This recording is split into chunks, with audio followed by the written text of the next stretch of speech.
हाय दोस्तों, सलाम जोहार नमस्कार। मैं हूं आपका प्यारा दोस्त हाशिम राजा और आप देख रहे हैं ग्रामीण दर्शन। आज 15 नवंबर झारखंड स्थापना दिवस के शुभ अवसर पर माननीय प्रधानमंत्री श्री नरेंद्र मोदी के द्वारा डीबीटी के माध्यम से 15वें किस्त की राशि 8 करोड़ पीएम किसान सम्मान योजना के लाभुकों के खाते में सीधे ट्रांसफर किए गए। क्या आपके खाते में 2000 की राशि आई? बहुत से ऐसे किसान भाई होंगे जिनका पीएम किसान सम्मान निधि योजना में पंजीकरण हुआ है, बल्कि कुछ किस्तें एक बार, दो बार, तीन बार आकर रुक गई है। और हर बार जब प्रधानमंत्री के द्वारा किस्तें जारी की जाती है और आप प्रसन्न हो जाते होंगे, लेकिन फिर जैसे ही बैंक जाकर के बैलेंस चेक करते हैं तो निराशा हाथ लगती है। क्या कभी आपने जानने की कोशिश की आखिर हर 4 महीने के बाद सरकार किस्तें जारी करती है, लेकिन आपके खाते में पैसा क्यों नहीं आता है? आज कारण भी बताएंगे और उसका समाधान भी बताएंगे। बस तो क्या करना है, बिना स्किप किए हुए पूरा वीडियो को देखना है। छोड़ छोड़ के देखने से पूरी बात समझ में नहीं आएगी, और बात जब समझ में नहीं आएगी तो फिर आपका निराशा का सामना करना पड़ेगा और हमको यह बर्दाश्त नहीं होगा कि आप मेरी वीडियो देखने के बाद भी निराश रहें। तो सबसे पहले अगर आप हमारे चैनल पर नए आए हैं तो चैनल को सब्सक्राइब कीजिए, लाइक कीजिए, और एक काम करना है, वीडियो को दूसरे तक शेयर करना है ताकि यह जानकारी गरीब किसान तक पहुंचे और उनका भला हो सके।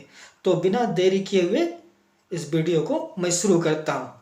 तो पीएम किसान की किस्तें रुकने या बंद हो जाने का मुख्य 3 कारण है। कितने कारण है? मुख्य 3 कारण है। चलिए मैं स्क्रीन शेयर कर देता हूं ताकि आपको स्क्रीन में भी ठीक ढंग से नजर आ जाए कि आखिर प्रॉब्लम कहां पे हो रही है। तो जैसे कि आप देख पा रहे हैं, मैं एक आईडी खोल करके दिखा रहा हूं। इसमें से आपको 3 मुख्य कारण दिख रही होंगी और उनके सामने आपको पहला जो मुख्य रीजन है बंद होने का वो है लैंड सीडिंग। उसके आगे देखिए नो लिखा हुआ है। दूसरा क्या है? आधार सीडिंग, उसके आगे भी नो लिखा हुआ है। और तीसरा है ई केवाईसी, इसके आगे भी नो लिखा हुआ है। अब इसका समाधान क्या है? ये इन तीनों में से अगर कोई एक भी अगर आपका नो रहता है तो आपके खाते में पैसे ट्रांसफर नहीं हो पाएंगे, नहीं हो पाती है। तो इनको ठीक करने के उपाय क्या है तो मैं बताता हूं। सबसे पहला जो कारण है लैंड सीडिंग नो को यस करने के लिए, तो इसके लिए आपको आपके अंचल अधिकारी यानी जो सीओ साहब हैं उनको आवेदन देना पड़ेगा।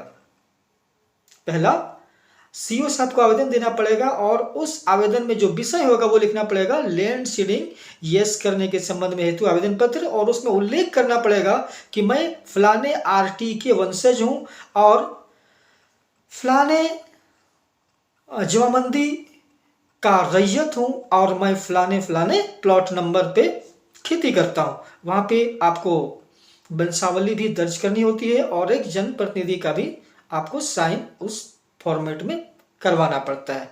और उसमें जो आप कागजात लगाएंगे वह आधार कार्ड, बैंक पासबुक और पर्चा का जेरोक्स और करेंट खजाना रसीद आपको लगा करके सीओ ऑफिस में जमा करना पड़ेगा। और जमा करने के बाद कुछ दिनों के बाद यह प्रॉब्लम आपका दूर हो जाता है, अपडेट हो जाता है।